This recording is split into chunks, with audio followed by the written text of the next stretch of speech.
Congratulations to all the UC San Diego graduates. And also congratulations to the parents and the friends who are attending this memorable occasion this morning. I came here all the way from Bangladesh, so I have to give you the greetings from the other side of the planet. So I come almost halfway coming here. And it's worth it. You are graduating from UC San Diego. This is a special privilege.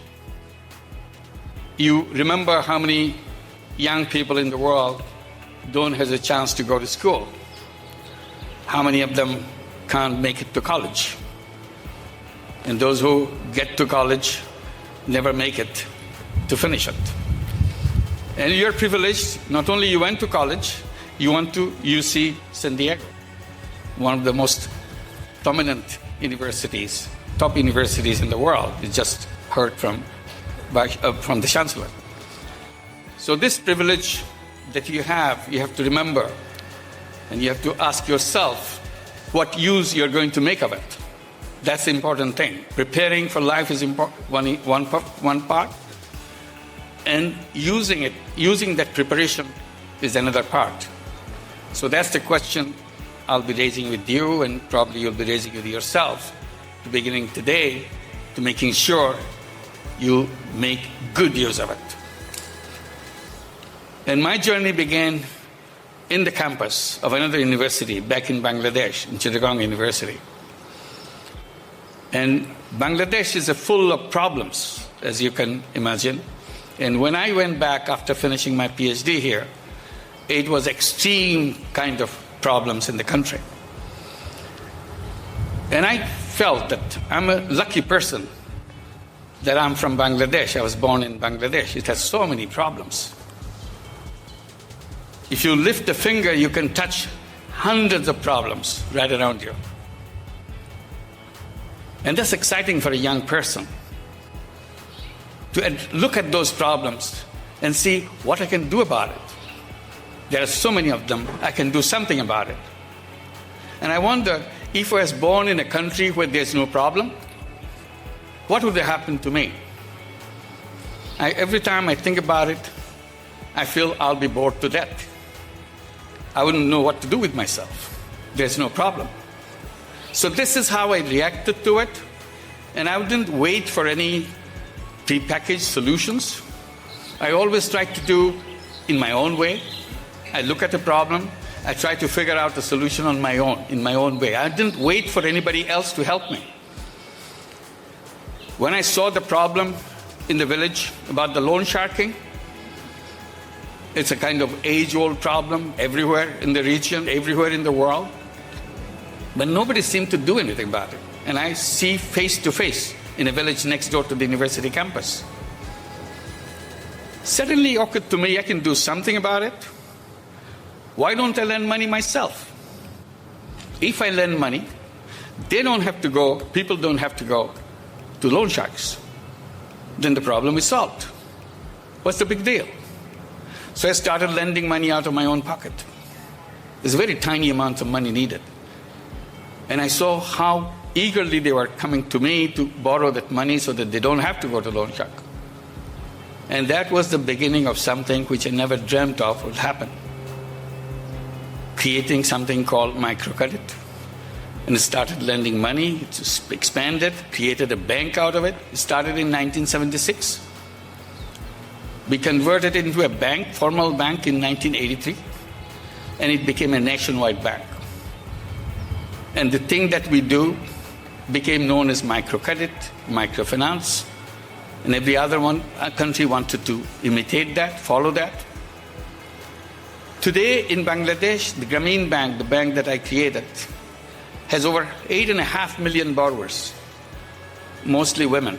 97% of them are women, destitute women who joined Grameen Bank.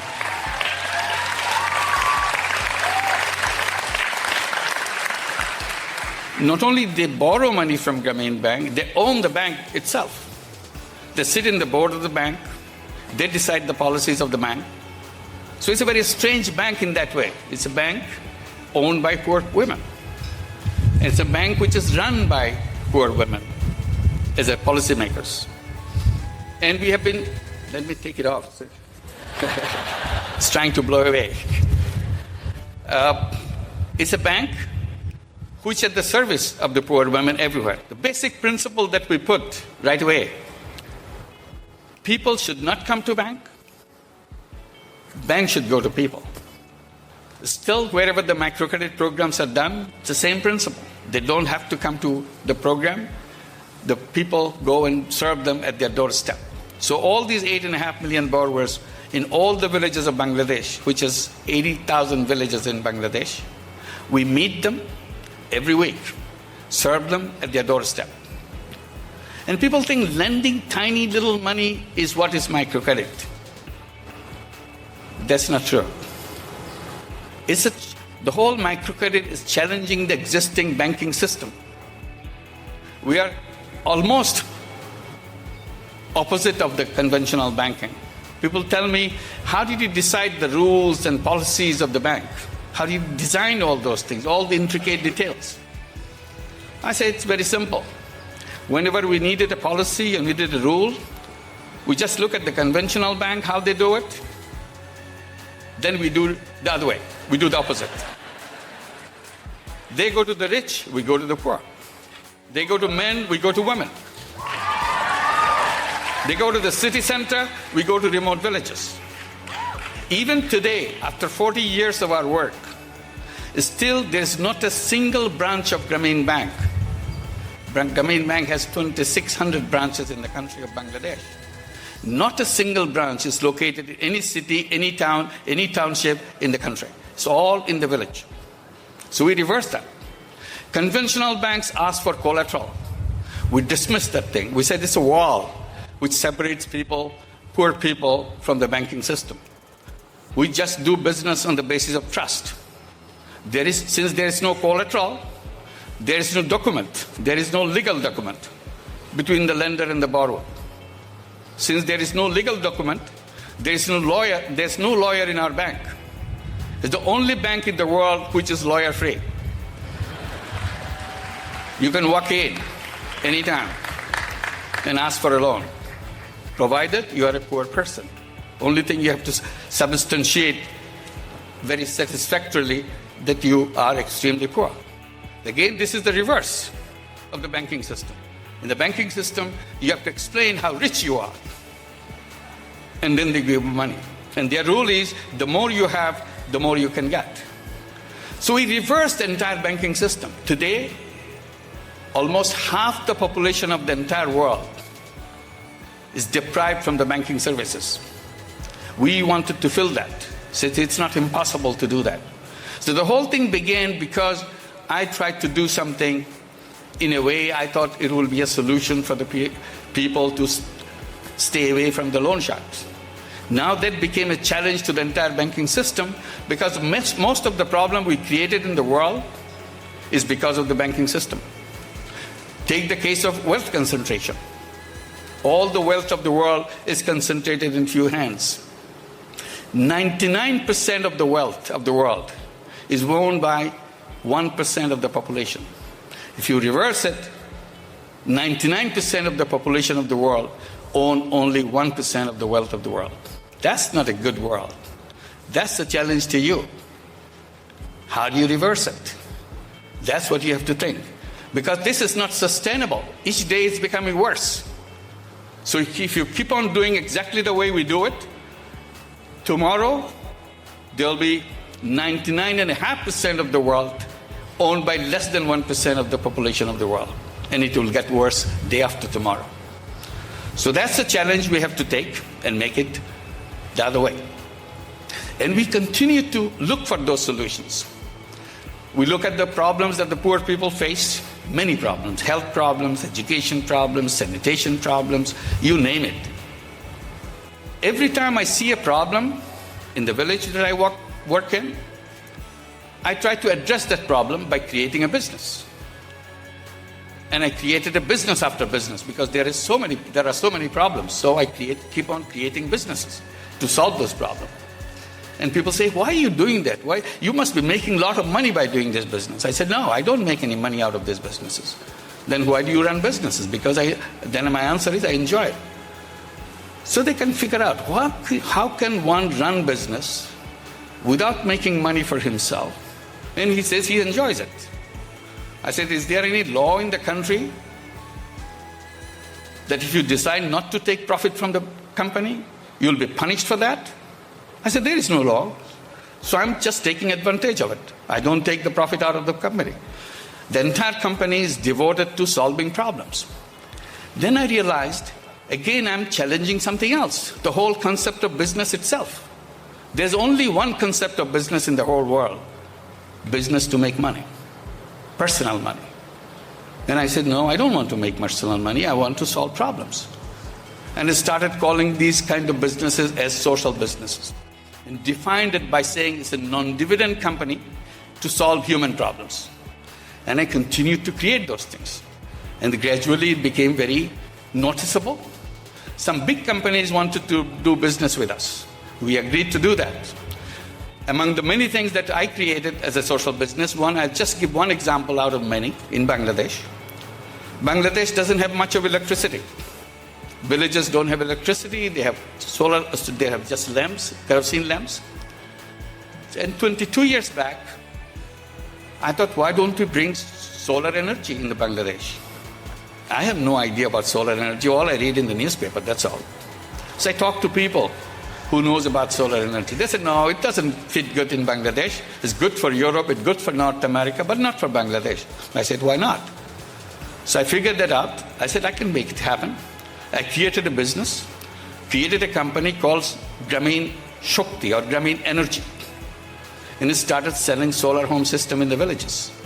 In the beginning, it was extremely difficult to sell 4 or 5 solar home system per month. But we never gave it up. We continued. 20 years later, we were selling 1,000 solar home system per day. It became a huge business, a social business. Today, we have more than 2 million households in Bangladesh with solar energy. It became so popular through our company that other people came in, NGOs came in, companies came in to sell solar home system. In total, today, more than 4 million homes in Bangladesh are served by solar energy, just out of nowhere. So this became the largest off-grid solar system in the whole world. So this is what it can. So it's an idea. An idea. You don't have to know everything. I didn't know anything about banking. And people tell me, what is the best thing that happened that you could create Grameen Bank? I said, best thing that happened to me, I never took a course in banking. I didn't have to learn anything about it. Since I didn't know anything, I could do anything I want. Sometimes not knowing the details is a blessing. You can figure it out yourself. And when you figure it out, it will be different than what is in the book. So don't give up on something that you don't know. Always take advantage of it. Make sure it happens. I mentioned lots of big businesses are doing business with us. They are interested in social business. I'll just give one example. We have done many, like with Danone, with Veolia, with BSF, McCain of Canada. The one from the US, we do the business joint venture with Intel Corporation. What we have done, we are very worried about the maternal death in Bangladesh. So out of Intel Corporation's collaborations, we designed a part of bangles.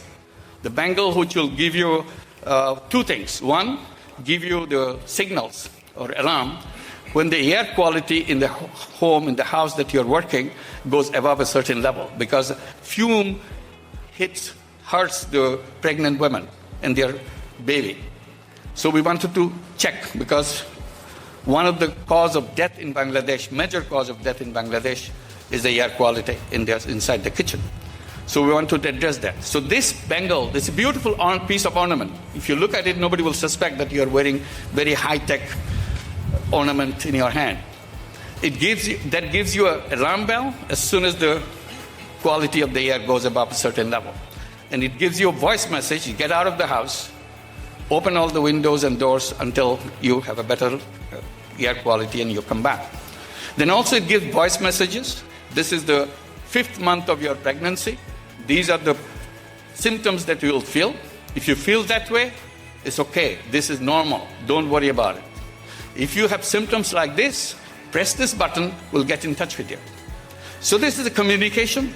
This is a kind of giving advice to young women. We are trying to make more and more into that angle so that nobody has to die at childbirth. It's a common thing all over the world. The women die at childbirth because they don't know it was a risky pregnancy. We are trying to identify the risky pregnancies. So we continue to do that. One of the major problems that we face, the children of Grameen families, their parents are illiterate. We wanted to make sure all the children go to school. So it became part of Grameen Bank's program to encourage their parents to send the children to school. And we achieved 100% enrollment by the children of Grameen families. And then they came to college.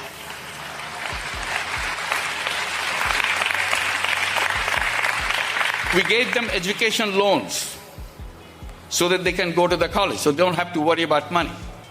And many went to higher education, went to get their master's degree, get their PhDs.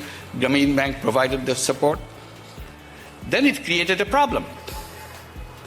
Thousands and thousands of those young people coming out of the colleges and universities with degrees, no jobs.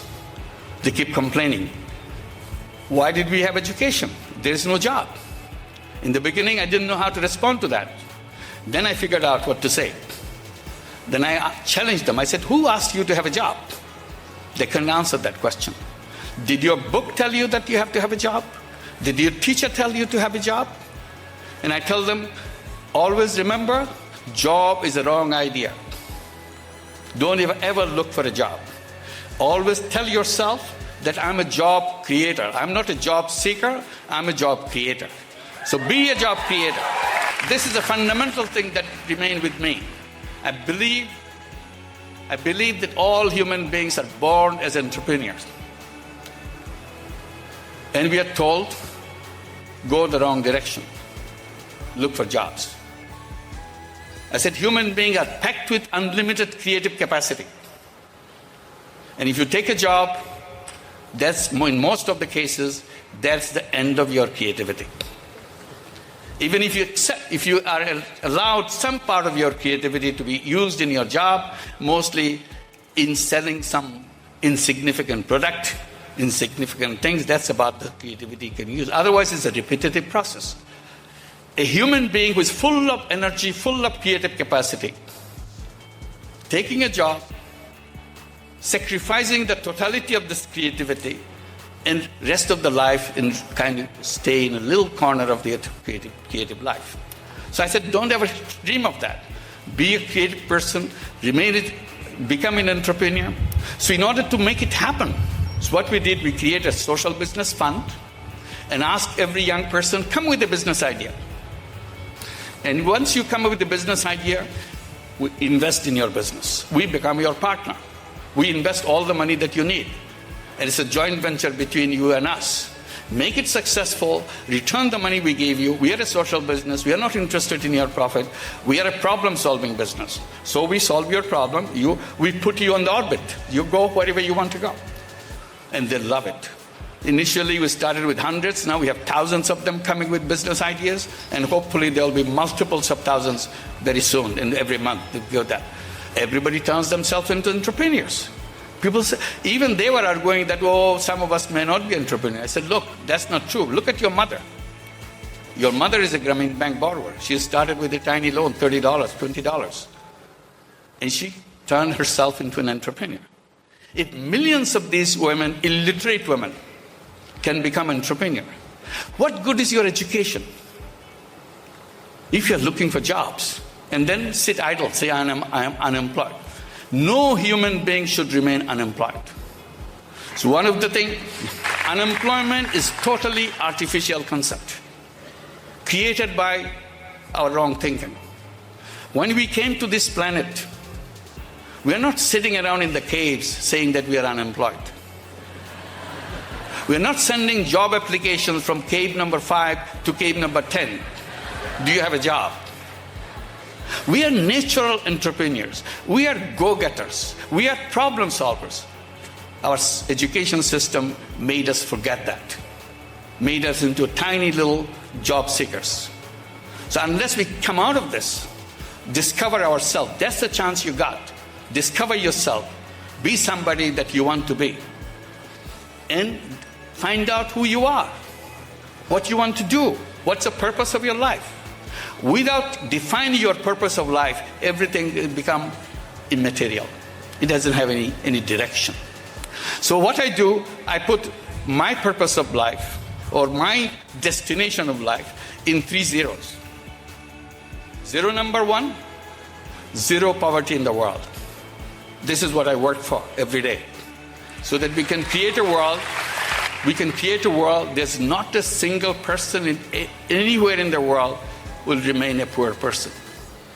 And then I say we create poverty museums so that next generation will go to the poverty museums to find out what poverty used to be like. And that's a goal. It's a doable goal. There's nothing wrong with human being. Only system put us in the wrong direction. So we have to undo that system which pushed us into the wrong direction. We have to fix the financial system. We have to fix the education system so that we discover ourselves, our worth. We unleash our energy, unleash our creative capacity, rather than become job seekers. The education system should not end with the job application.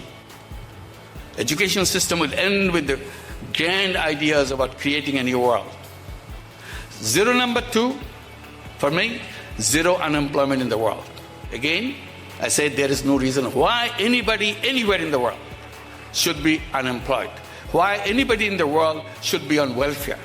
Why anybody in the world just be homeless. There's no reason whatsoever. The same human quality exists in every single human being.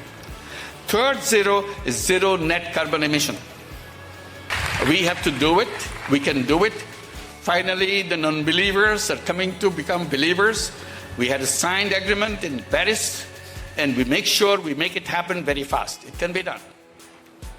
When we put all these together, 3 zeros implemented, all the zeros are accomplished, we laid down the foundation of another world. We create new civilization for us. The old civilization that we are going through is not something take us out of the problems that we got, because our thinking is wrong. Our formulations are wrong. So we have to reformulate. We have to create a new civilization which coming out of the civilization which based on personal selfishness, the civilization based on greed. We have to get out of that selfishness and get out of that greed and create a civilization based on human values. That's the challenge you have. And we can make it together. That's the challenge. We take it, and that's what is worthwhile going to UC San Diego and make it happen. Thank you very much.